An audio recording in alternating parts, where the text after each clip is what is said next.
So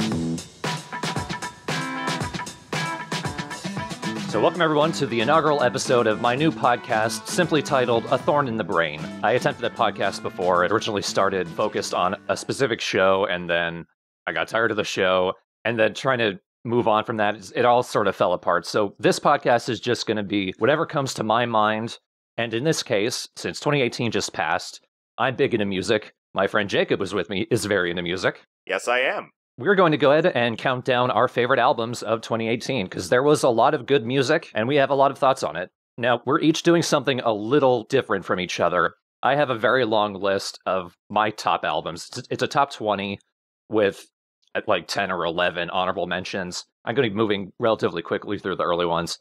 Jacob, you said you were like 40 albums overall, but you narrowed it down to 25 you wanted to talk about? I listened to 40 albums in total, but I listened to 25 new releases, and I'm going to be ranking all of them from worst to best. Yeah, so he's going to have a much greater range of quality. Yeah, really. It gets good about a third of the way through the list, so we'll have to get it through a few things that I consider a bit shit. So let's say we start there. You go ahead and start with your dishonorable mentions. Certainly, I could go ahead and do that. So yes, I listened to 25 new releases this year. And I'm just going to first share with you the ones that I found underwhelming to awful. So starting at the very bottom of the list, number 25, Lordi with the album Sexorcism. I've enjoyed my fair share of the most metal group to win Eurovision in recent memory, or maybe ever. I don't really know Eurovision that well. But this was one of the most thoroughly unenjoyable albums I've ever heard. The band described it as their most offensive album they've made yet, and that kind of gives you all you need to know. Multiple songs centered around monster rape, vocals that actually sound like they're mocking you for listening, and absolutely none of the catchy melodies that made Lordi enjoyable in the past. Make for one of the worst albums of the year, and one of the worst albums I've ever heard. Just don't listen to it. Wow. Well, I know the lead singer of Gwar semi-recently passed away. You think they were trying to fill in his shoes?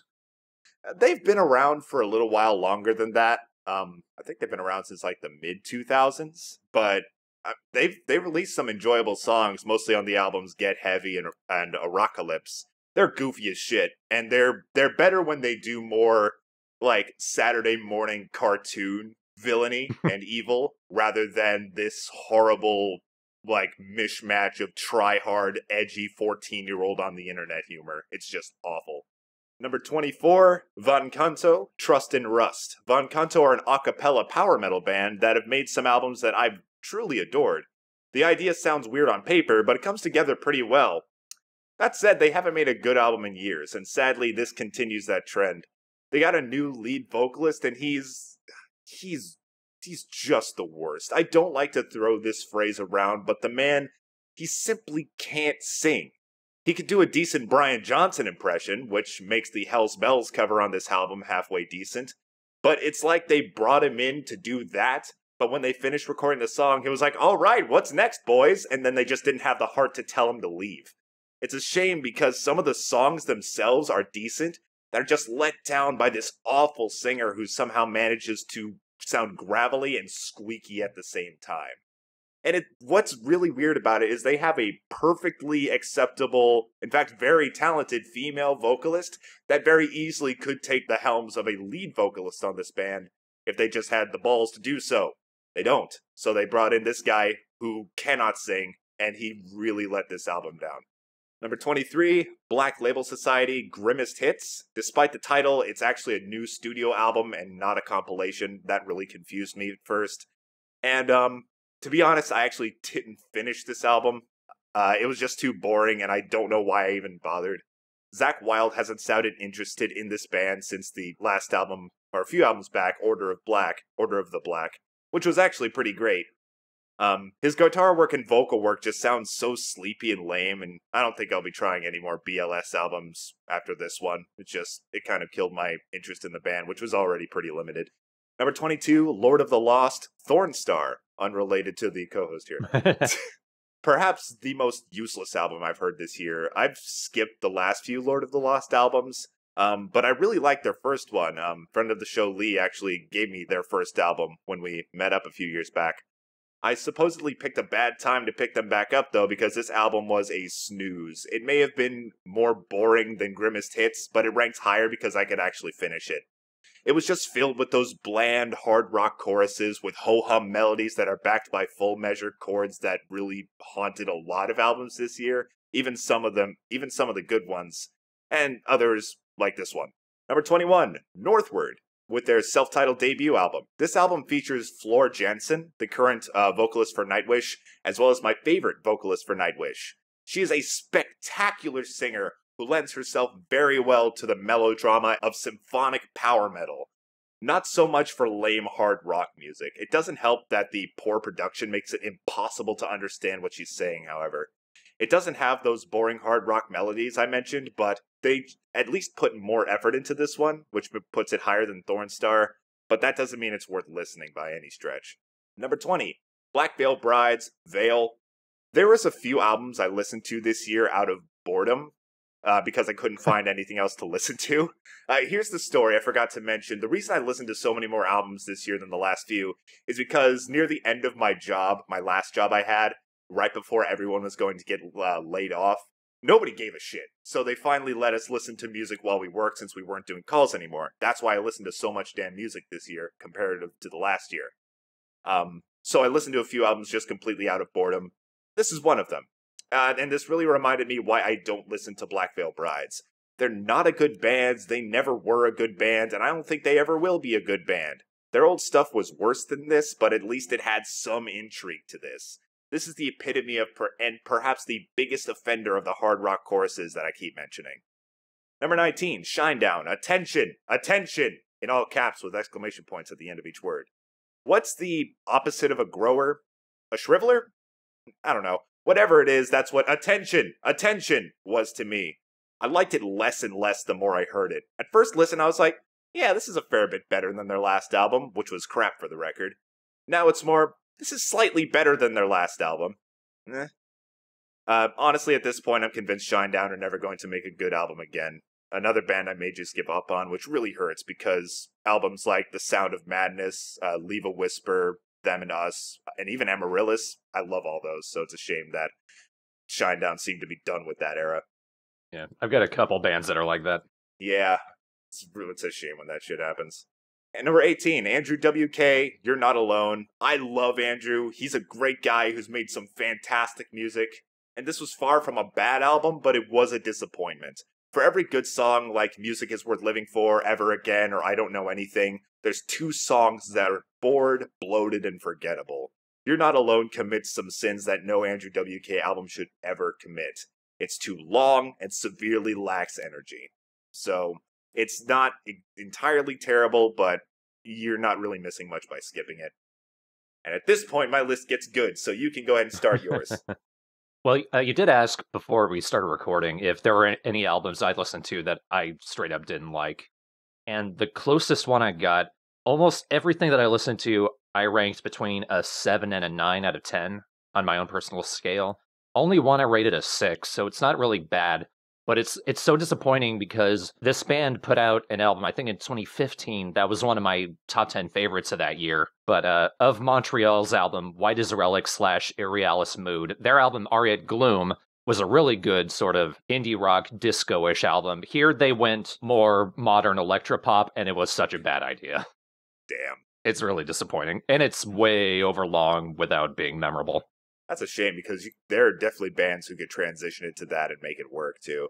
Oh yeah, one of them is in my top 20 to 11. Yeah, number 13 is a really good example of a band doing modern pop and doing it really well. But funny you mentioned Andrew WK because he's in my honorable mentions. Glad you liked it more than me. Yeah, well, that's something I actually noticed about our respective music tastes. We like a lot of similar music. We rarely like them to the same extent. Probably. Because I know what your number one is, and I liked it too, but you liked it way more than I did. Yeah. I mean, there I could think of a lot of bands that I've found from you. A few have grown on me more than perhaps they even grew on you. A few grew a lot less. That's really interesting because I'm sure that you're definitely going to see some overlap between our best albums lists, I think. Definitely. I think at least in our top 10 we've got at least one that's the same. At least. But my honorable mentions, I'm going to move through these relatively quickly. First, Sophie with Oil of Every Pearl's Uninsides. So I have a song on my album that came out last year, a song called Abstract and Cracked. And I think I came up with that phrase after listening to this album, because it is an abstract and cracked modern electropop. It's the kind of album that shatters the genre just to rebuild it later. Sophie is really interesting. I think this is her first proper full-length album. She'd done a lot of remix work, I think with like Madonna and maybe Lady Gaga. So she's in the industry, but this is her full-length, and she's just beating the shit out of modern electropop, doing really weird shit. It has a lot to do with she recently came out as a transgender woman. So it's a very heady album. Musically, it's one of the most enjoyably strange and off-putting pop records I think I've ever heard. The only reason it's not in my top 20 is because as much as I appreciate it, I'm still not sure if I like it. It's that kind of album. Next, Jacob already mentioned Andrew WK, You're Not Alone. I'm kind of with you in that it's not as great an album as it really could be. It is kind of overlong. I think overall it's a solid Andrew album. The reason it's in my honorable mentions and not lower is that all of his albums have been at least good and have had all good songs, but none of them since I Get Wet have had a truly great song in them. I think Music Is Worth Living For is a truly great song, and that speaks for a lot. It is pretty fantastic. I liked it a lot. It was, of course, the lead single, and it's definitely the song that stuck with me the longest and still continuously gets in my head, and I still really like it. Ever since The Wolf, he's leaned a lot more into the pep talk side of his music. And that's the one point where it's really collided with like the energy and quality of I Get Wet, which was just straight up party music, but really good party rock music. Yeah, we were talking about the reviewer Crash Thompson before we started here, and he described the album as preachy, and I can totally see that. Oh yeah, like there's a couple points where it's just Andrew repeating some of the stuff from his motivational speeches. But that Music Is Worth Living For is where it really works. Next, Do by Psycho Stick.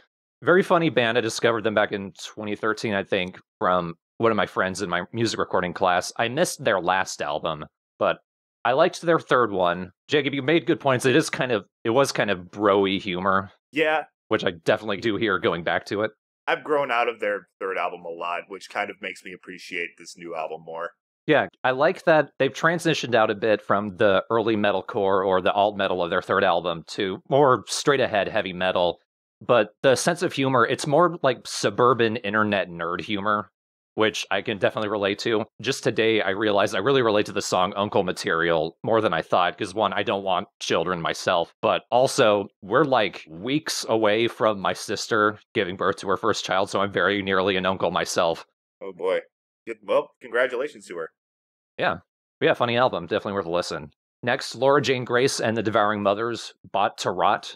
This album's kind of Laura stretching her storyteller muscles, which I do like. The song I Hate Chicago has like a great swerve right at the start of the second verse, because it started off with her just talking utter shit about Chicago, and then second verse comes in as this surprise, this is actually a divorce song, and then everything makes more sense. And that's just good songwriting. Yeah, that caught me off guard for sure. I think it actually made me laugh out loud. I was actually in the car when I first heard it, so I think I missed it the first listen, but then I listened to a live version actually done in Chicago, and then that's when it kind of caught me. It's like, oh, it is? Huh. The weird thing is, like, the album isn't as punk rock as Against Me stuff, but nothing about it really strikes me as not needing to be an Against Me album. Is that just me? I definitely... You know, what I thought you were going to say is, I don't feel that it's punk rock, but I don't feel that it's not punk rock. It's kind of that weird halfway point between leaving punk rock and staying. It does remind me a bit of some of the Clash's material. Oh yeah, especially the opening track. After they'd stopped being straight ahead punk rock, like the stuff on London Calling, which I loosely consider punk rock. It's more that it doesn't feel too divorced from Against Me, so I don't know why she decided it needed to be a separate project. It doesn't, but I think it sounds different enough, and I'm sure she has her own reasons for it not being an official Against Me album. Yeah.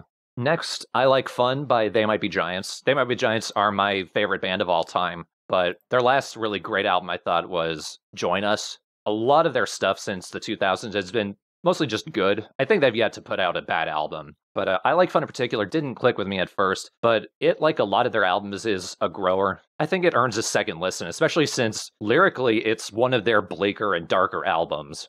And they're a band who thrive on black humor and lyrical dissonance. That reminds me, I listened to this album too. I listened to it in the car. I never gave it a rating because it's one of those albums that I didn't actually get a full opinion on the first listen. So I completely forgot I actually listened to that album. I think it earns a second listen. Next, The Blue Hour by Suede. This album, compared to their last one, Night Thoughts, is more somber, and it's nearly gothic rock with some of the guitar tones and the moods. Compared to Night Thoughts, which was one of my favorite albums the year it came out, but I didn't love as much as a lot of other critics. I thought it was just really good. I like this about as much, but it's a case of an album that's more consistent than its predecessor, but it has less standout tracks, which is a weird situation. Like we were just talking about Against Me, I think Transgender Dysphoria Blues has a lot of really good standout tracks, and it's overall a good album, but I think its follow-up is more overall consistent. There's a lot of situations where I can think that's the case.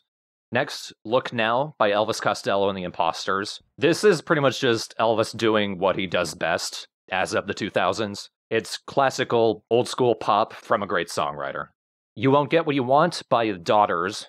So this is proper freaky noise rock. I easily could have loved it. It's way too repetitive for my tastes. Like, they could have come up with some more interesting ideas. I know they're trying to develop a mood, but it doesn't work when I'm already into noisy music. Like, I listen to Scott Walker's The Drift casually, and my friend Dan, when he listened to it, he's like, that is the most amazing shit I'm never going to listen to again.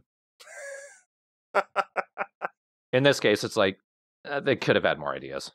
Next, Small Car, Big Wheels by Enjoy. This is a side project of Wyatt Shears from the band The Garden, a band that he's in with his twin brother Fletcher. And it's not too dissimilar to The Garden. It's kind of 80s tinged post-punk that focuses on a really trebly, reverbed bass.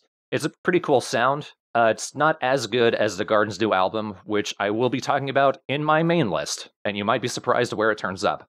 Next, Marauder by Interpol. This is actually my introduction to the band. They were huge in the 2000s. Their debut was like the big post-punk revival album. I completely missed it. But I think this was a good introduction to the band. Really strong, modern post-punk all the way through. It's very consistently good quality. And from what I hear from other critics, it's also like their other good album.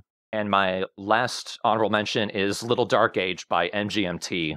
I've really wanted MGMT to put out a great albums because their first two were great albums, but this one's just good. It's kind of going back to their first album, which had a lot of electronic pop in it. This one is straight ahead 80s synth pop with a couple really sticky tracks. Some of my favorites of this year, the title track and One Thing Left to Try. Overall, though, I think the album could have used more energy. It tends to mope. But those are my honorable mentions.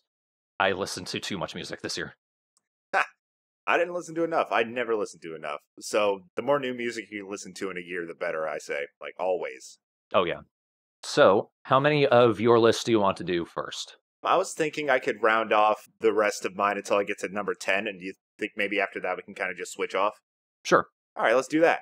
All right, so the rest of these are just going to be numbers 16 through 11 on my albums of the year. This is where I start actually really liking the albums that I listen to, so a little bit less bleakness. I still get pretty critical, but, whatever. All right, number 17, Black Rebel Motorcycle Club, Wrong Creatures. I've only ever really liked two albums from them, BRMC, their debut, and Baby 81, which is awesome. This album falls into the unfortunate category of good when I'm in the mood for it, which makes it very hard to rank. It's an enjoyable bit of psychedelic indie jams, but nothing I really sit down to listen to. I certainly liked it, though. If a song comes on in my shuffle, I tend not to skip it. And if you like this kind of music, or BRMC in general, you'll get a kick out of it. It's just something that I never really sit down and listen to again. However, there's this one song that I always remember. It's called Gone Wild. It's not a cover of Black Betty, but I get really strong Black Betty vibes from it, especially from the drum beat, and I really like that song specifically. Number 16, Aeonian by Dimmu Borgir, or as I like to call them, Dem Burgers. I don't like black metal. I don't like black metal, but from what I understand, that's why I like Dem Burgers. One reviewer said they sounded like Nightwish with Emperor Palpatine on vocals. Hey, that works for me. I love Nightwish, so there you go. The album as a whole isn't terribly awesome, but a couple songs are easy contenders for the best songs of the year. Etheric definitely cinches riff of the year. It's so simple, just a few hammers, but it's crazy effective. Interdimensional Summit is also excellent and really proves that whole Nightwish part of the earlier argument. The rest is far from terrible, but those two songs seriously stand out on the album and in the year, and if it weren't for them, this album would probably be a little bit lower, but those two songs are just so damn good. If you don't like black metal, but you might be interested in something that kind of crosses over, I recommend Caveller Talk if you've never listened to them. I think I've heard of them. Yeah, I'll definitely give them a look.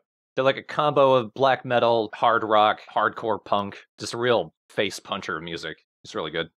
Sounds great. I love the aesthetic of black metal, but I hated the production values, I hated the vocals, and I hated I mean, I know it's easy to avoid this, but I hate the occasional Nazis.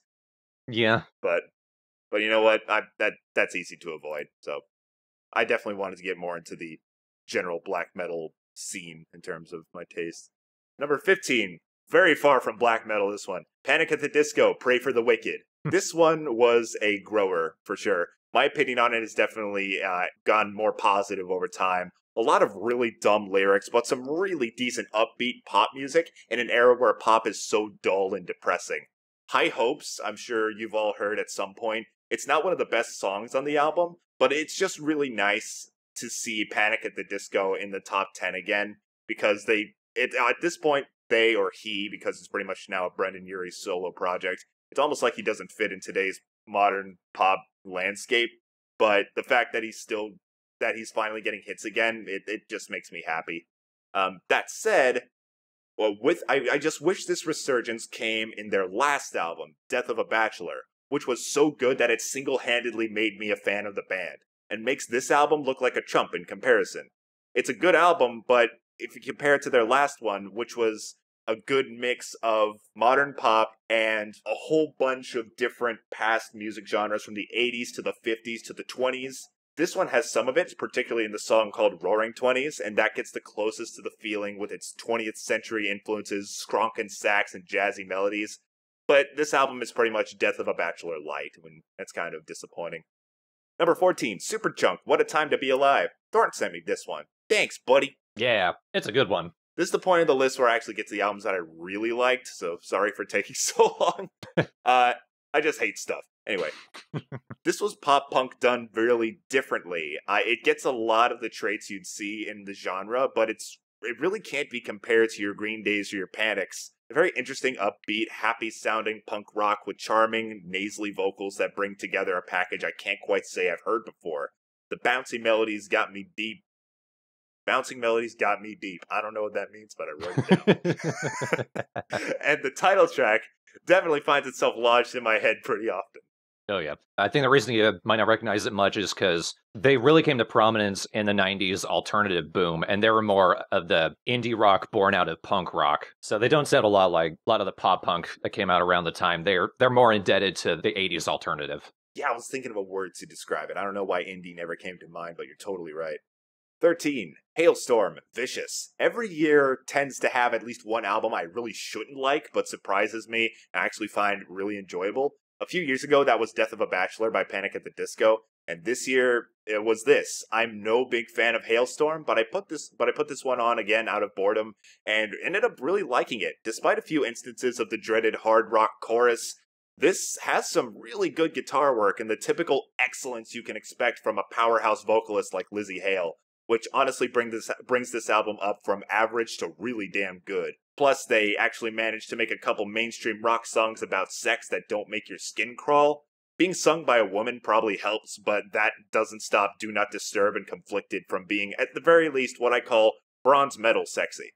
Number 12, Laura Jane Grace and the Devouring Mothers, Spot to Rot. Thorn already mentioned this, but I'll add my own bit. Yep. Against Me's vocalist is back with a solo project to whet the appetite for more punk rock fronted by a badass trans woman. And if you liked Against Me's last album, you'll probably find plenty to like here. Good mid-tempo punk rock with differing levels of heart-wrenching sadness, heart-wrenching ferocity, and heart-wrenching apathy, delivered by Laura's vocals, which just seem to get better and better with every release.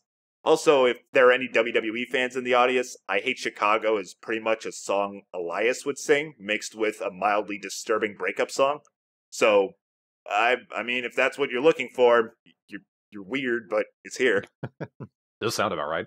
Yeah, Elias he's got a guitar player gimmick, and he used to be a bad guy, but he's got too popular, so they made him a good guy. and he would just make a song about the town he was in. It's a very pro wrestler, but it works, and that's the first thing I thought of when I saw this song. Number 11, Alice in Chains, Rainier Fog. I know you liked this album a lot more than I did, even though I really did like it. Actually, Alice in Chains is also my number 11. Oh, would you look at that?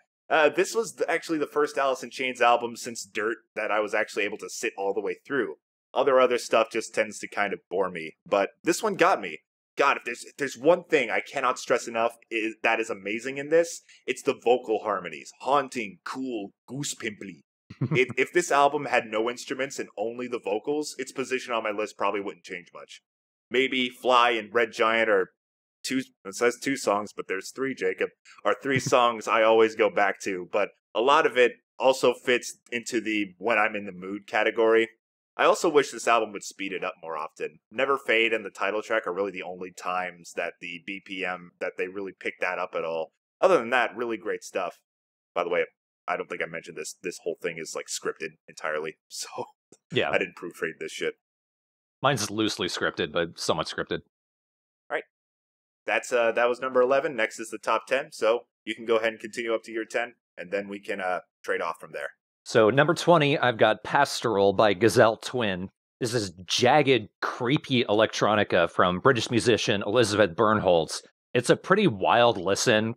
Definitely recommended for fans of very early industrial and very early synth pop when it was evolving right alongside punk rock. And apparently the musician Fever Ray, who I've yet to really get into. The music is repetitious, but it's kept interesting by her alternating between these very distorted chanting vocals and her almost opera singing. It's a really weird listen. I'm definitely going to deep dive more into her stuff after this. Number 19, the self-titled album by Thought Gang. Jacob, you know the director David Lynch? Vaguely, yeah. Apparently, he does music. I didn't know this. I think I heard that once, actually. That might have been in a Crash Thompson video, come to think of it. Maybe. So this is an avant-garde jazz album that he recorded back in the early 90s with his longtime composer Angelo Badalamenti. It was only just released in November, which seems insane to me, that works for David Lynch, I guess. The kind of jazz it is, it's either energized jazz or the cool kind of driving jazz, both of which I really got into. And of course, they tell weird spoken word murder and insanity stories that don't seem to amount to much other than making you think, well, that was weird, but I liked it. It would be way higher on the list, maybe even in the top 5, if the last 2 tracks weren't just 25 minutes total of basically white noise. Those are a complete waste of time. Really disappointing because the rest of it is so interesting. Number 18, Quit the Curse by Anna Birch. This is Anna's solo debut. It's a really nice slice of gentle indie singer-songwriter guitar pop. Anna has a very sweet and gentle vocal style, but very sharp lyricism. Sadly, the album is front-loaded with the best, most energized tracks, and the second half of the album tends to plod along, but definitely recommended for people who are interested in the indie guitar pop scene. I feel like that was a problem that haunted a lot of albums this year, at least that I listened to, is that they were front-loaded. And I don't know if I'm just listening to it wrong, but I feel like there's a lot of albums where they put the absolute best songs in the first half, and that kind of makes the second half suffer a bit. There's a good handful, even in my top 10, that are kind of like that, yeah. Yeah, where at least, like, it goes from awesome to good, at best, you know? Yeah.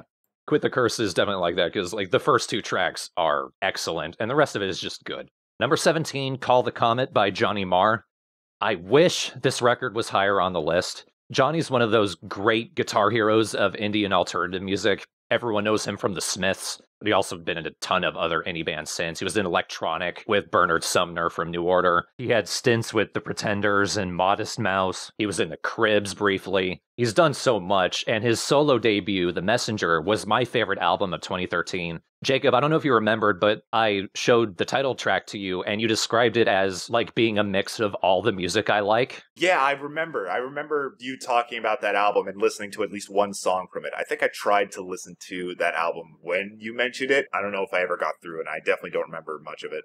You're pretty much right on, because, yeah, that is what it sounded like, and it still is pretty accurate. So it's disappointing that With Call the Comet, he tries so hard to do things differently. He mixes up the compositions, he experiments with different sounds, but it just leads to a lot of very interesting sounding songs that feel unfinished or lack a really strong hook. The Messenger had so many hooks for days. I want to think he has another great album in him, but Call the Comet is just a pretty good one. It made it to my top 20, but I wish it was in my top 10.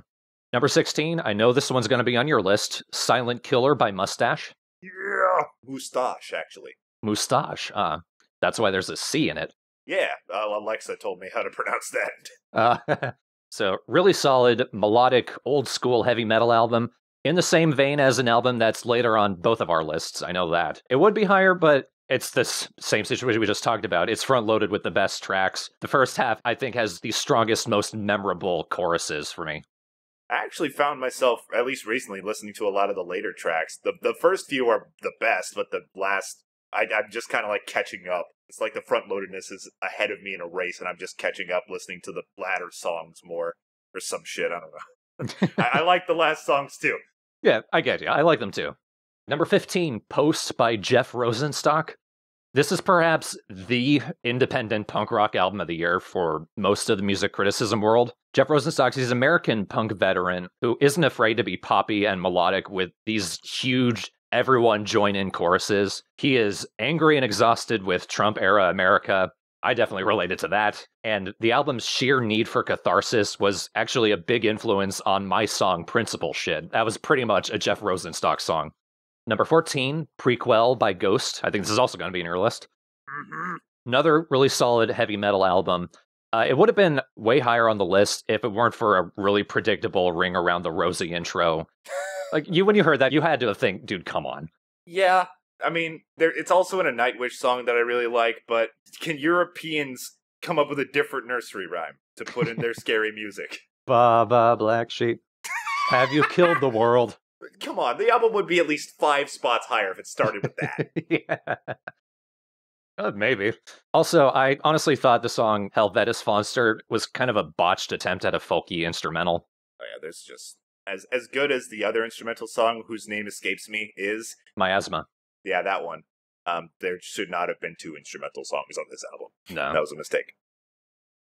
Other than those, Rats is one of Ghost's most immediately catchy and engaging singles yet. Miasma, which I just mentioned, that is one of the coolest rock instrumentals I've heard in forever, even with the really goofy saxophone at the end. 2 of my favorite songs of the year. I might actually like it more than their last album, Meliora, which I think so far is agreed to be their strongest, but I went back and listened to it, and it's not as potent as I remember. Prequel, it's more poppy and melodic that it is, grows more with each listen, and I think that counts for a lot. It's really hard for me to choose between the 2. Fucking Meliora is heavier, and it's got more diversity, I think. But, Prequel, it just, their songs are more memorable for me and a lot more fun. Number 13, I briefly mentioned this earlier, Young and Dangerous by The Struts. So this is a classic British rock style band, definitely in the vein of my perennial favorites, The Darkness, and very noticeably inspired by Queen, only they're not afraid of modern pop. In fact, they've embraced it and put out an album that shows how our current ambassadors of rock, Imagine Dragons, Maroon 5, etc., have utterly botched their approach to modern pop. The Struts basically do it with the gravitas of Freddie Mercury, and even at the points where they basically crib modern pop drum beats like drum machines, they still carry it off with energy, and it's a really good listen. Again, they peak really early, the very second track, Prima Donnas Like Me. That is such a good track, and the rest of it is just really good. Although it does peak again somewhat in a middle point with the song Somebody New. It's actually a power ballad, but it really works because it has an emotional complexity that I haven't really heard. It's about someone nearly about to start a new relationship after they very recently got out of an old one, and they're just not emotionally ready to move on yet. There's a lot of drama to that, which really works. So quite a good album. All of that sounds right up my alley. I need to give this a listen. Definitely recommended. Number 12, Certainty Waves by the Dodos. These are a long-running indie rock group. Again, this is my introduction to them. I'm discovering a lot of bands late in their careers this last year. This album it's often noisy, sometimes dancey, sometimes abstract and experimental, but it's always exciting structurally and conceptually. That was all I could write for that, just because I can't really describe the album. It's something you have to listen to yourself, but in a year where so much music I just liked, there wasn't much that really excited me, but Certainty Waves certainly did. And 11, like we mentioned, Rainier Fog by Alice in Chains. Again, my introduction to the band. It actually convinced me to go back and listen to Facelift and Dirt. Asshole that I am, I actually like this more. Wow. Yeah. How could you? Yeah, I know. I mean, rest in peace, Lane Staley. But I think part of why this album works so well is that Jerry Cantrell, the guitarist and now co-lead vocalist, was always the chief songwriter and backing vocalist anyway, so like it's not too different. But I think Jerry Cantrell's a better songwriter now. The early albums had a lot of I'm on heroin, I'm awful, and I'm awful on heroin. It doesn't deviate significantly, but here he actually has an expanse of topics and he has some lyrical finesse. And like you mentioned, those harmonies are so good. God, I could list, like, honestly, like, how much lower on this list would it be if there were no instruments? I don't know, because those harmonies really work. Yeah, like, even, like, the solos, like, when there's no vocals, just put nothing there. Just give me the vocals, give me more of that. It's so good. That said, the riffage is really strong too, and even with the length of the individual songs, they didn't stick out to me as being too long. So a really good album, very nearly in my top 10, but quite a few beat it out. Yep, just edged it out for me, too. Alrighty, Jacob, you go ahead with your top 10. Alright, my top 10 albums of the year, can you believe it? Starts with number 10, Clutch, Book of Bad Decisions. This one's interesting. When I think of this album, I mostly think of negative things to say. The production's a little weird, it's got a lack of vocal intensity, especially from someone like Neil Fallon, who yells very good-like. But above all, most of it is not really Book of Bad Decisions' fault. This album had to follow both Earth Rocker and Psychic Warfare, which have comfortably nuzzled themselves in my top 10 favorite albums of all time. Once I force myself to not compare this to them, I find a lot to love. Clutch has always captivated me with the fact that every word out of Neil Fallon's mouth seems to push me closer to the edge of my seat. Clutch's lyrics aren't horribly deep, but damn are they interesting and varied. This album has songs like In Walks Barbarella, which is about space trucking and a femme fatale, How to Shake Hands, which is a humorous, if a bit out of touch song about becoming president, and Hot Bottom Feeder, which is, it's a recipe for Maryland crab cakes. That's it. That's what the song is. No other serious rock band could make that interesting. I can't ignore how much I love this album, even if it doesn't really reach the unreachable heights of its last two albums, and I did my best to make sure I waylaid my hype for this album as much as I could, because if I did expect another Psychic Warfare, I would have been really let down, and I didn't want that to happen, because when Clutch are good, they're damn good, and this is damn good.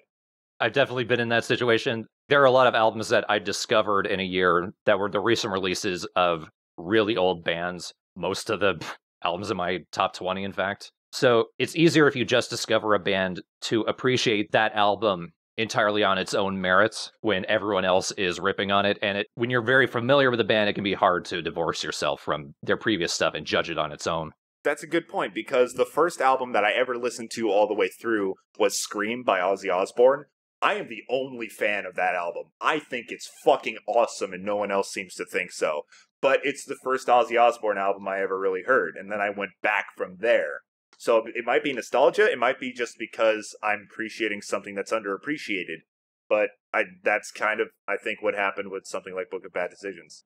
My number 10, Art of Doubt by Metric. So this is a new wave indie pop band, another veteran band of the alternative scene. They've been around since the late 90s. A band I definitely need to deep dive into.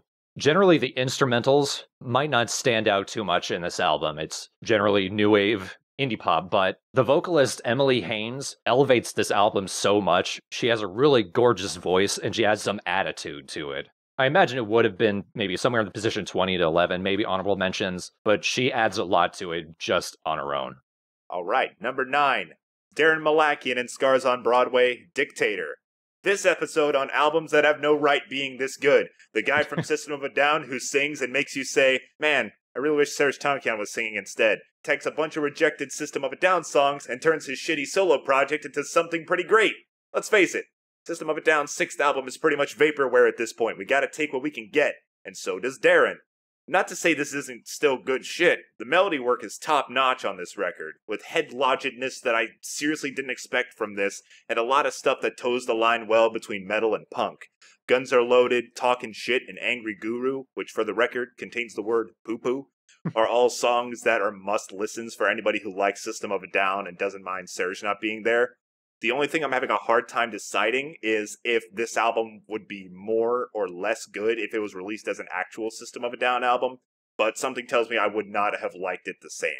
My history with Darren Malakian's solo project, I tried listening to his first album that he did. I didn't like it, but this blew that one out of the water. I could easily make it through this, and I go back to it all the time. Yeah, I liked it too, but I am one of those people that's like, I wish Serge was singing this. I know, right? He's definitely the more interesting vocalist. My number 9, Love in the Time of Email by Antarctico Vespucci. It's one of those band names I can't decide if I love it or hate it. This is actually Jeff Rosenstock again. This is his project with frontman Chris Farron. It's an indie power pop project where the album largely carries its core concept in its title, love and heartbreak in the modern day. There's lots of really sticky melodies and choruses. There's a lot of energy driving a lot of emotional catharsis, but more with love and heartbreak rather than posts politics. Also, Chris is frankly a better, sweeter vocalist than Jeff, which really sticks out in the few times Jeff takes the mic. Definitely a good one for fans of high-energy power pop. And also sweet power pop. It has a nice variety. I like me some power pop. I might need to give that a listen too. I recommend it. Number 8 for me, Camelot, The Shadow Theory. This is officially the second Camelot album I heard, the other of course being The Black Halo, which I loved. I honestly have a habit of forgetting The Shadow Theory for some reason, which makes me feel like I don't like this album. But I find myself repeating whenever a song comes on, like, oh, I love this song. Oh, I love this song. Oh, I love this. I think I just like this album, okay? Camelot delivers their typical brand of minor keyed power metal that delivers on plenty of power metal's cliches, but manages to actually be memorable. As much as I love power metal, it's the kind of genre that I put on a playlist of like a bunch of random songs by random artists and listen to in the background. And it's definitely not something that I really like bands on, with a few exceptions, such as the earlier mentioned Van Canto. Sabaton is another good one, but this is definitely another exception. Camelot, Ravenlight, Burns to Embrace, Mindfall Remedy, Stories Unheard. I actually have the ability to recall these songs by name alone, something I have a hard time doing with most songs in the genre. And they're all songs I will gladly scream along with in my car. You mentioned you kind of forgetting the album, but then when it comes on, you think, oh wait, I love that. I love that. There were quite a few albums on my list that were like, they didn't stick with me the first time, but then I listened to it again and I was like, wait, that's really good. Like Metric and Antarctico Vespucci, and even an album I can think of in my top 5. I liked the first time through, but every time I listened to them again, I liked them a little bit more, and they kept climbing up my list the whole year. So that happens a lot. Right, with the Shadow Theory, if you asked me to list some of my favorite albums of the year from memory, this wouldn't come to mind. But whenever one of their songs comes on, I'm like, oh shit, bitch! My number 8, Shock and Awe by Big Time Kill. So this is actually the first of 2 friends of our friend, Lils Martin, aka Sawtooth, who has an album in my top 10. In this case, this is Adam Schneider and Ben Kachia. This is their ballistic industrial synth rock band, which says most everything about their sound. But there's also a distinct danceability to their stuff, which I think a lot of people would like. There's definitely a through line to Nine Inch Nails' Pretty Hate Machine to my ears. Body Talk and I Don't Care Anymore are killer singles, and the album closer, Failed Regeneration, actually inspired the slower tempo of my song, As Gods as Demons. I couldn't figure out a good way to take the song until I heard that arpeggiated building synth line, and then everything fell into place after there. So definitely recommended. Friends of a Friend, Big Time Kill. All right. Number 7, Judas Priest, Firepower. Also my number 7. Well, then this will be easy. Yeah. Judas Priest is always a band I liked but not loved. Painkiller is a classic and it's awesome, but they've never really wowed me beyond that. Like I've listened to Defenders of the Faith. I listened to the album with the Ripper on it. I didn't love it, but it was good. An Angel of Retribution was the most recent album I heard of theirs, which I believe was the first album with Rob Halford back on the mic. I may be wrong on that, but it might be. But I skipped a few after that, and I'm very glad, however, Firepower didn't slip past me. I never thought the retirement of KK Downing would somehow make them better, but Judas is back with some of the best riffage they've ever had, and plenty of horsepower to boot. The title track is delightful. Children of the Sun has one of the best riffs of the year, which I feel like I accidentally plagiarized because a while back I was just randomly playing guitar. I made a riff I really liked, and it sounded a lot like that, but I hadn't listened to the song yet. Probably some Matrix shit, I don't know.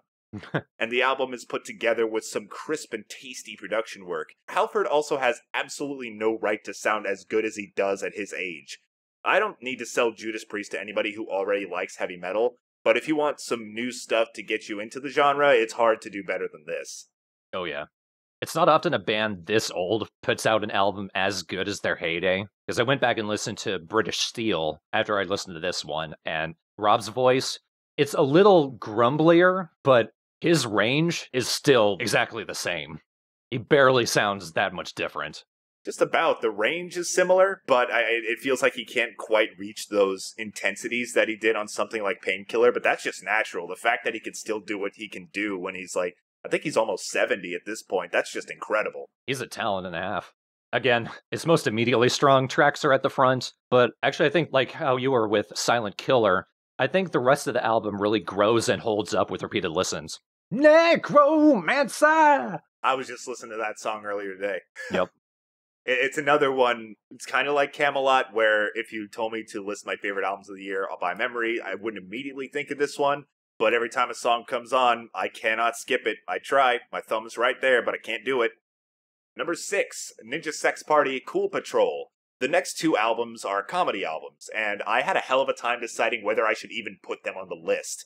I find that comedy albums have an unfair advantage because they have an element. They have an elephant. They have an element in them that the other music groups on this list are just simply not going for, and can make otherwise average music way better. But then I realized these albums are great music-wise anyway, so fuck it. Cool Patrol is, in specific, has absolutely excellent musical delivery. It's hard to make a bad-sounding album when you have Tupperware Remix Party as your backing band and Dan Avidan's voluptuous harmonies on the mic, but it's so good that you don't even really need to find this album funny to enjoy it. The comedy's subjective, of course, but I definitely got some chuckles out of these, especially on early listens. Mansion Party is still a song that gets me laughing because it just keeps hitting you with some other absurdity in every other line that you just don't expect. First Date is probably my favorite song on the album, music-wise, but it loses points comedy-wise because the premise, which is taking a girl on a crime spree as a date, is something that I'd like to see explored in a more serious song. I want to kind of write something like that. Regardless, excellent album musically and pretty damn good comedically too.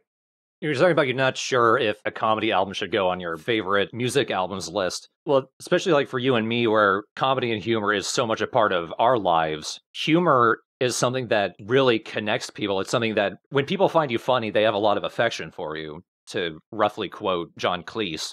And even some generally serious bands have a strong funny bone to them, like They Might Be Giants, my favorite band. They're quite a funny band, but they're also very good musically. So being a comedy band doesn't make you any less of a band. It's just you're leaning much more on an element that maybe other people just have touches of. Oh, that's definitely not what I'm saying. I'm going to get a little bit more into this in my next entry, which you've already talked about, but I'll talk about it too. But sometimes comedy can push a musician beyond just their musical abilities and adds like an extra element, like I said, that other bands aren't going for. If Weird Al made the music that he made, like when he makes pastiches, and he wasn't funny, he wouldn't be quite as memorable. So that's kind of why comedy albums are hard to rank in a list like this. I'm definitely not discounting it as music. It is a completely valid kind of music. It's just hard to include in a list of other albums that aren't exactly going for that. Yeah, that's fair. I think it's just an element of music. It's part of the instruments. It's part of the lyricism. Every genre does something different from each other. Even if the other albums on your list aren't funny, like I mentioned You Won't Get What You Want by The Daughters. That's straight up horror music, but it still counts as music. Yeah, you're right. You know what? That's a good point, because like if a band has a violin in it and another band doesn't mean you can't compare them because one has a violin and the other doesn't have a violin. So yeah, it's just another element to the music. You're right. All right. My number 6 is the self-titled debut of Moaning. This is one of those albums that easily could have been made for me. dark post-punk mixed with a wall of shoegazy guitar and synth. You could easily listen to this album and think, really, this doesn't stick out that much. And maybe you'd be right, but it's one of those meldings where everything lines up into an album that's exactly what I like. Plus, the second song is called Tired, and it's one of those things that made me realize that our generation is very much the tired generation. Speaking of principal shit, that's why I subtitled the song that. We are the tired generation. I'm very tired. Me too. Of everything. Every day. Yep. Especially you, no. I am exhausting. You're welcome. Yeah. All right, you're number 5. Number 5, Psycho Stick, Do. The second half of the 2018 comedy duo. And despite not being as polished and sexy as Cool Patrol, the album's funny chops really pushes it considerably past the former. Musically, if this album wasn't funny, I don't know if I'd be putting it this high. It's pretty good metal and metalcore, but not past that. That said, once I get the stick out of my ass, I realize this is an album that I can't stop thinking about and never fails to make me smile. I've never had this happen before, but while Cool Patrol definitely lost its comedic charm over time, Do somehow manages to get funnier the more I listen to it.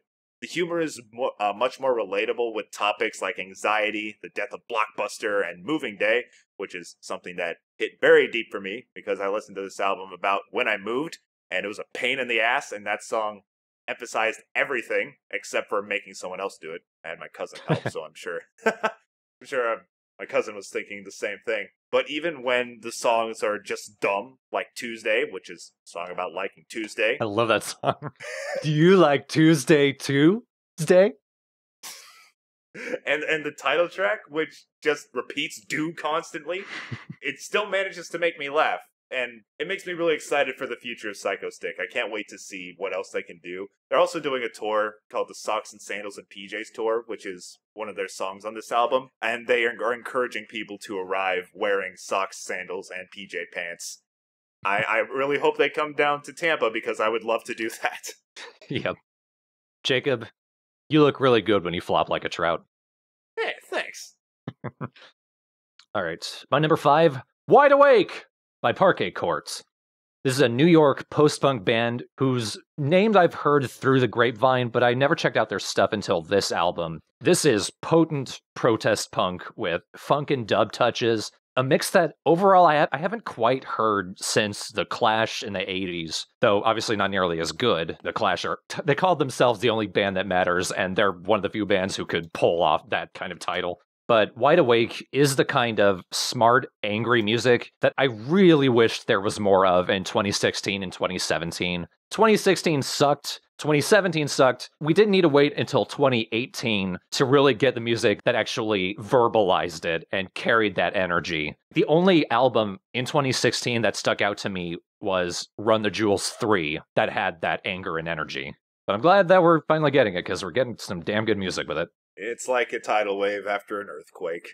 We just had to wait. Except the tidal wave is like icing instead of destructive ocean.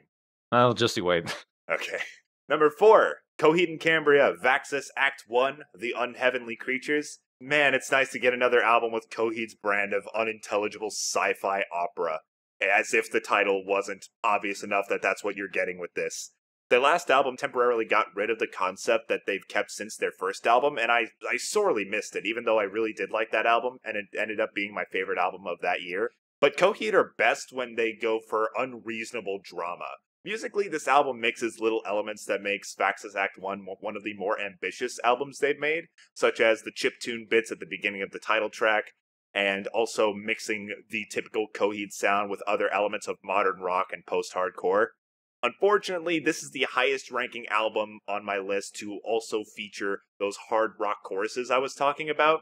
They feature pretty prominently on here, but Claudio Sanchez's always powerful vocals and intrigue in the concept make it more forgivable. It also features some above-average riffs for a Coheed album, not to say they're not talented guitarists. I mean, Claudio Sanchez is fucking incredible, but Coheed isn't really known for their riffs aside from a few songs, but like Toys is one of my favorite songs on the album, and the guitar work on it is spectacular. The Gutter is probably my most listened to song, even if it goes a little long. Like, I feel like it should have ended at the end of the bridge instead of having another chorus, but that's That's a bit of a nitpick. I feel like I've complained a fair bit about this record, but I really did think it was enjoyable and has a lot of songs I found myself coming back to the most throughout the year. If you don't like Coheed and Cambria, this probably won't change your mind, but if you do, you really can't go wrong with this. Also, on a side note, I started reading The Amory Wars, which is the comic based on Coheed and Cambria's albums. I specifically read the first book in the series, The Second Stage Turbine Blade. Fucking sucks. You're definitely better off sticking with the music. I mean, if you think their music is unintelligible, it's easier to follow than the damn written fucking fiction here. It was hard to read. Like, I went halfway through this, is this supposed to be good? And then I went on the Coheed and Cambria subreddit, and everyone says, no, the music's way better than the comics. You don't need to read the comics. It's not good. Coheed and Cambria were one of those bands that when they were starting to get popular, I could not get into it, but like everybody liked them, and several years later, everybody still likes them, so I feel like it's about time I actually dove into their stuff. Oh yeah, they're a band you either love or you don't care about. There's not many people who just Coheed's pretty good. I recommend Good Apollo Volume 1. That's definitely when they've reached their musical peak. Their earlier stuff, I think it might be a little bit too on the pop-punky emo side that you may not enjoy. It's worth a shot for sure, but Good Apollo Volume 1 is a good place to start, I think. Yeah, that emo pop-punk era was my turn-off point. That's when I started getting into old school punk rock. I definitely avoided the mainstream, so yeah. Fair enough. There's no need to ignore their first two albums, but give them a shot. If you don't like them, I wouldn't blame you. Yeah, fair enough. All right, my number 4, Jacob mentioned it, What a Time to Be Alive by Superchunk. These are 90s punk and alternative veterans with one of the most effortlessly musically strong protest albums of Trump-era America. The album was recorded shortly and quickly after the 2016 election. It took them, it was released right at the start of this year. I don't know why it took so long to come out, but it's impressive how fully formed the songwriting is. You were talking about the melodies, how they really stick in your head, and so much of the album is so good. It could have been easily much higher on the list, but at the points where it slows down, that's also the point where it starts losing some of its memorability. But making it all the way to number 4 in a year where I listened to so much music, and it only kept climbing my list, because the songs, it's remarkable how quickly they recorded them, but how strong they are, and they only get better with each listen. It definitely doesn't sound like an album that took a short amount of time. I just don't have a lot to say about it because it's one of the last albums I listened to throughout the year, and I liked it a lot, but I didn't love it, so I still haven't listened to it a ton. It is a pretty straight-ahead album. Yeah, I definitely feel that. It doesn't try to be anything it's not. Number 3, Ghost with Prequel. I'm very glad that Ghosts have received the acclaim that they have. They have the perfect use of dark fantasy imagery that doesn't take itself too seriously that I'm absolutely there for. And I wish more bands did so. Prequel is another further evolution of their poppy brand of heavy metal, with cranking up the pop a fair bit in this one. It's not everyone's cup of tea, but this is pretty much a cup of tea with my name on it.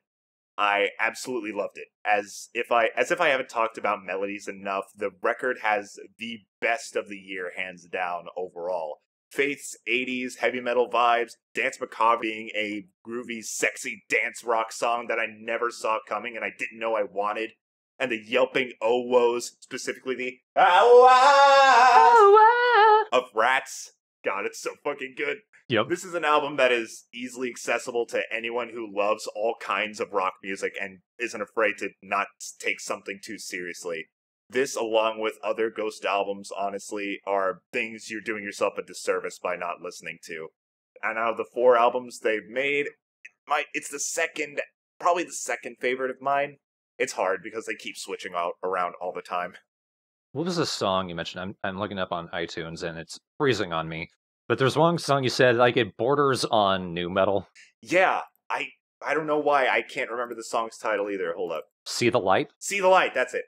If you took the singer of Breaking Benjamin and put him in Tobias Forge's place, it'd still be a good song. It would be less good because it's not Ghost, but, I mean, it's weird how you just have this random song in there that borrows so heavily from a genre like nu metal, specifically, not quite like the Limp Bizkit or Korn kind, more the Breaking Benjamin scene of nu metal. The more overwrought alternative metal. Yeah, I feel like nu metal has 2 different subgenres inside of it that have not split yet for some reason, but that's a story for another day.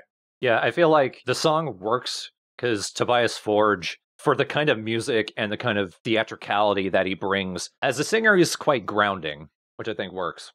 If only he could pay his musicians. Don't be a dick, people. Yeah. All right. My number 3, this is where I start having a lot to say about albums. Woof by Smell. So this is a second project by a friend of Sawtooth's on my list, Patrick S. Berry, Lils' colleague on their podcast, Jukebox Zeros. And it is actually through Jukebox Zeros I found Patrick's music. This is the debut of his solo project, Smell, which is inspired by a lot of progressive rock and krautrock, but it's often approached in a simplified, sometimes even punkish direction, which clicked with me pretty much immediately. It's musical and abstract, noisy and pretty. It was the second of 3 major musical projects in 2018 that inspired me to get back into writing and recording music myself, since it feels so effortless, everything that Patrick put together. The first project that inspired it was the Ministry with Sympathy tribute album I took part in, held by Lils and released as Effigies. Look it up on Bandcamp. Any proceeds go to charity. And the third project will be later on this list. But Woof by Smell, some of the most interesting music for how often simple it is. I think he recorded the majority of the album with a cigar box guitar. And he does so many interesting things with it. It cycles through so many things. It would have been like my number 1 if the quieter, more ambient and softer songs had a little more going on. Some of the music can be really chaotic. It could have had a little more chaos to it.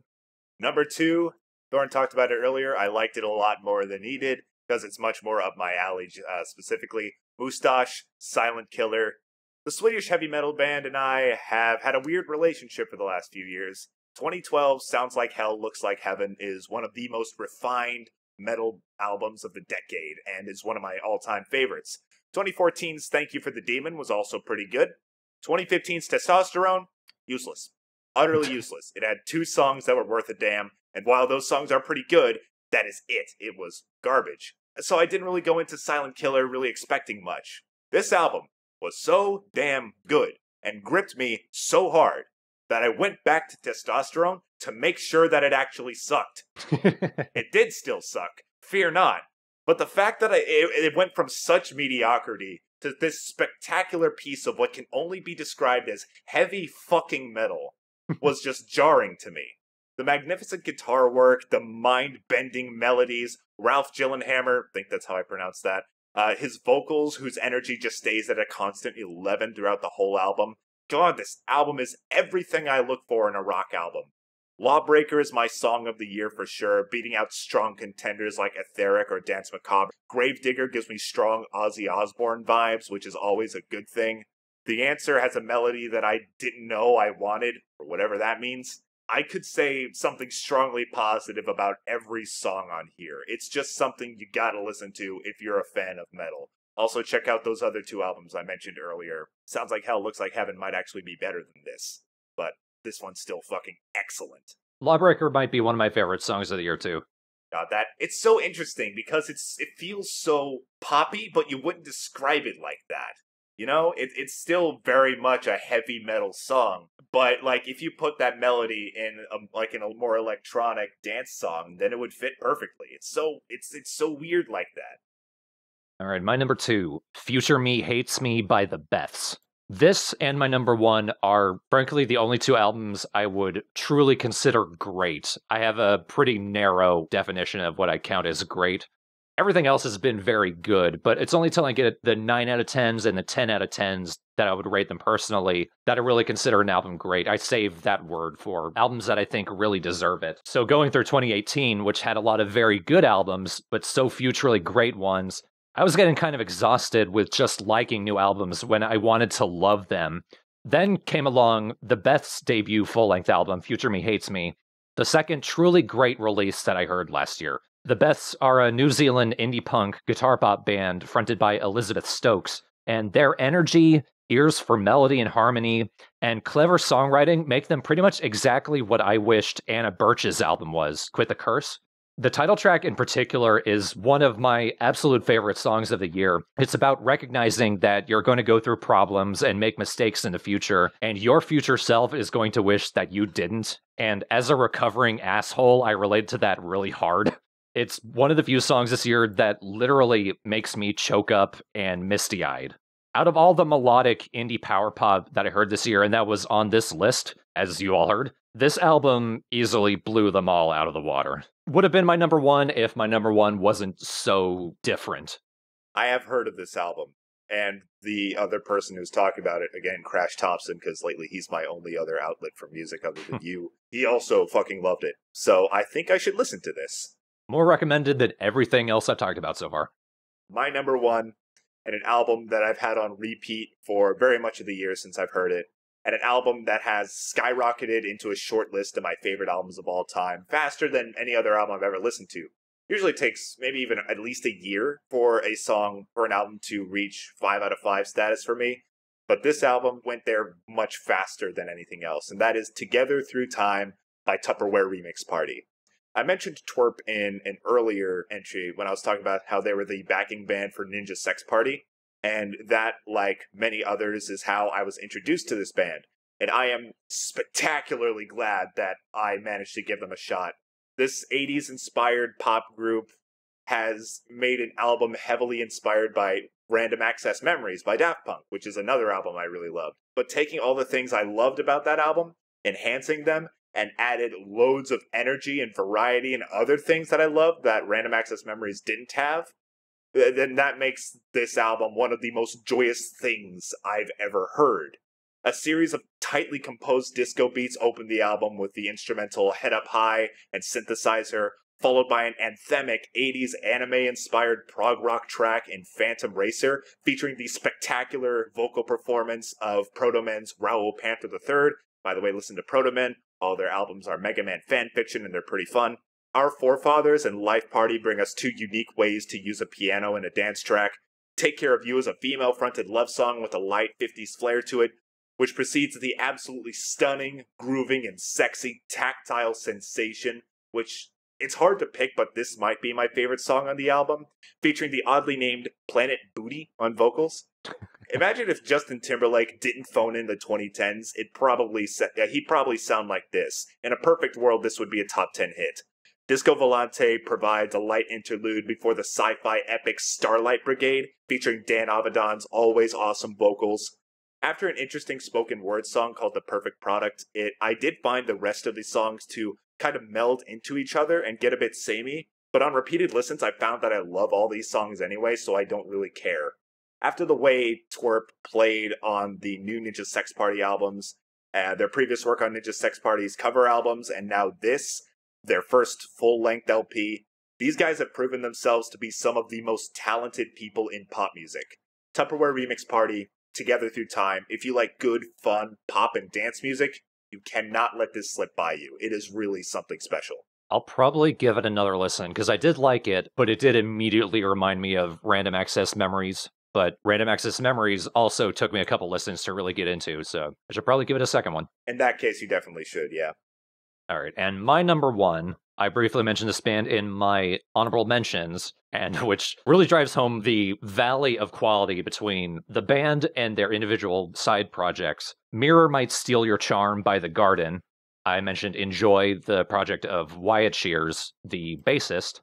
This is his band with his brother Fletcher on drums. The Garden are a band that I've been keeping an eye on for a few years now, ever since their Crystal Clear single. They started out as super minimalist, just drums and a bass, and an almost apathetic approach to their songwriting. You could always tell they had potential to become something really special if they tried harder with their music, but early on they sounded like they just did not care.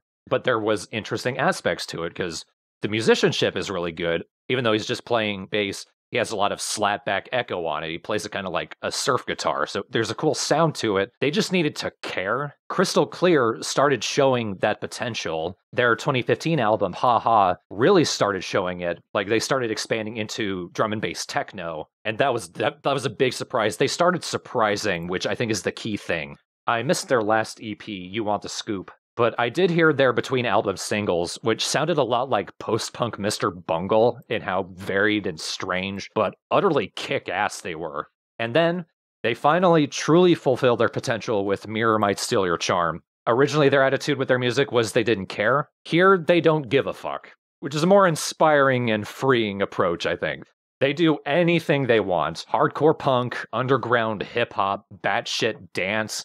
talking shit to the listener or the DMV. You'd think the whole album would be a surprise, and it kind of is, but they still manage another surprise at the end of the album. The last track is this piano-led, emotionally genuine tribute to Wanderlust. So that sheer abandon for the entire album was hugely inspirational for me, and it was the third big reason, and probably like the real kick in the pants for me to get off my ass and record a new album myself. It's definitely not music for everyone, but if you heard their trajectory from their early stuff to now, you'll think these guys really wanted to go somewhere and they went. They're probably still going. I hope they're still going. So, my number one, Mirror Might Steal Your Charm by The Garden. That sounds batshit, and it definitely sounds like something that would top your list, man. Oh, yeah. Because Haha was, I think, in my top 10, maybe top 20 of that year. It was still a case like, you have more potential than this. You guys can keep going. The surprises stuck out, and then this album was like all surprises. It sure sounds like it. I'm looking at the titles of the track now. Banana Peel. Nice. I don't know why that one stuck out. They're weird titles. One of the song titles is just a sad face emoticon. I see that. And it's also the weirdest track on the album. I wonder how it stands out to the Psycho Stick song of the same name. Completely different. Yeah, I don't doubt it. Sounds fucking wild. I don't know if I'd like it per se, but from the way you described it, it made me want to listen to it for sure. Yeah, I don't know if I can recommend it to everyone. I can recommend giving it a shot if a punk Mr. Bungle sounds like something you could get into, because that's kind of what they've evolved into. They started super minimalist, and now this is where they are. Very complex and strange. It's an interesting trajectory. Yeah, I feel like I need to, at least give it a shot. Should also be on Spotify. Oh, I'm sure. It just sucks when anything's not on Spotify these days. Because, that's pretty much where I've moved all my music to. I've dedicated myself to the Spotify Premium because it's so much easier than finding illegal downloads. Yeah. And I can't afford to buy everything, but I still want to support the artists. And from my understanding of it, I do so at least a little bit every time I listen to any song on there. It's just so much easier, and they have almost everything, except for fucking Polka Dot Cadaver's first album for some reason, which is their best album. They still don't have Tool, do they? Nope, no Tool. Tool wouldn't probably want to be on Spotify. Yeah, that's a shame, because CJ has said that they really like Tool, but they've also moved mostly over to Spotify, and they're having a harder time getting into Tool because it's not as accessible. They're not my thing, but they're very talented, and I definitely would like it if more people were able to listen to them more consistently. Yeah, they were a band that a lot of people were into in high school, and their last album I tried listening to, and it bored me to death. They're not for everyone, from what I can tell. Yeah, I got bored listening to Tool too. They're just not my jam. It's hard for me to get into any kind of progressive music because my attention span sucks. Yeah. And progressive music requires a lot of your attention. I imagine you might like Yes. At least they're really good stuff, because it stays engaging and it's super musical. It's not just overly complex for complexity's sake. They're like songwriters and musicians first. Good. Because that's always the hardest thing. Because I find that all the progressive quote-unquote bands that I like Queensryche or Coheed and Cambria, they don't feel very progressive, and I honestly don't know how they got that label. Yeah, it's a pretty loose label, frankly. I mean, Roundabout rules. I used to play at work, and of course there was that meme that went around for a while, and regardless of the meme, that riff, that little acoustic riff rocks. I should give Yes a try. They've kind of been on my radar a little bit for years now. That is their best album, frankly, but yeah. I also tried listening to Rush, and I know this is sacrilege, but I could not get into it. I listened to, it was Moving Pictures. I don't get it. Oh, I like that album. It's very, very well put together, and it's not, very hard to understand music. It's simple enough for progressive rock standards, especially one of the most prolific progressive rock bands of all time. But, I mean, nothing hooked me with Moving Pictures at all. I don't know why. Yeah, Rush are a weird band. Yeah. I mean, I love that album, but yeah, I get it. I guess I was just expecting something more. I don't want to say they're overhyped because I hate describing anything that way, because a lot of people like anything for a reason, but I didn't see the same thing everyone else did. I'm like that with King Crimson. Oh god, I can't even begin with King Crimson. I would love their music, but they gotta have at least one 10-minute song that's just improvising without any actual song to it. Yep, that is not my kind of music. The greatest King Crimson exposure that I have is when Kanye West sampled them in Power, which is a great song. And he did sample a great song. Like, that easily could have been a super great album, but it's got a 12-minute improvising jam. It's not even a jam. It sounds like an orchestra tuning up. Oh, God. This album's 5 songs long? Yeah. What? Every other song except for that improvisation is so good. Like, it's such a letdown. Jeez. I know Ozzy Osbourne also covered 21st Century Schizoid Man, but apparently I haven't listened to it. Apparently that cover album's ass, so I'm going to avoid that. It's too bad. He seems like the kind of vocalist to be good for that song.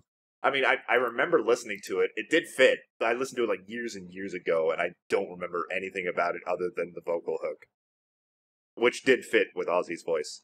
You want to know a prog band I really can't get into? Emerson, Lake and Palmer. I think I've heard of them. They're like the poster boys for overblown garbage prog. And I thought, maybe that's unfair. I listened to their first album. It's got some really good stuff in it. I figured out the problem is Lake and Palmer are really good. Keith Emerson is just obnoxious on that keyboard. He noodles the shit out of everything. He's just wasting time that could have gone to actually really good songs. You know, rest in peace, both Keith Emerson and Greg Lake. But I just don't like it. Yeah, their album covers kind of get that vibe from me. They're very pretty. Brain Salad Surgery. That sounds cool. It's got a cool album cover, too.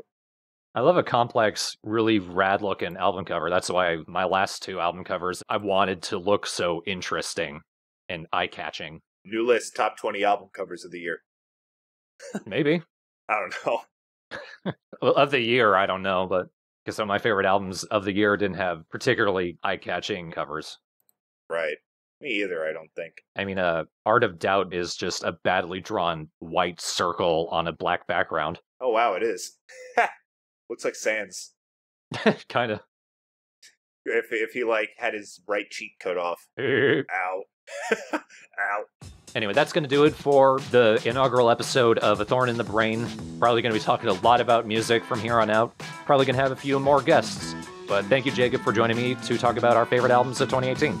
My pleasure.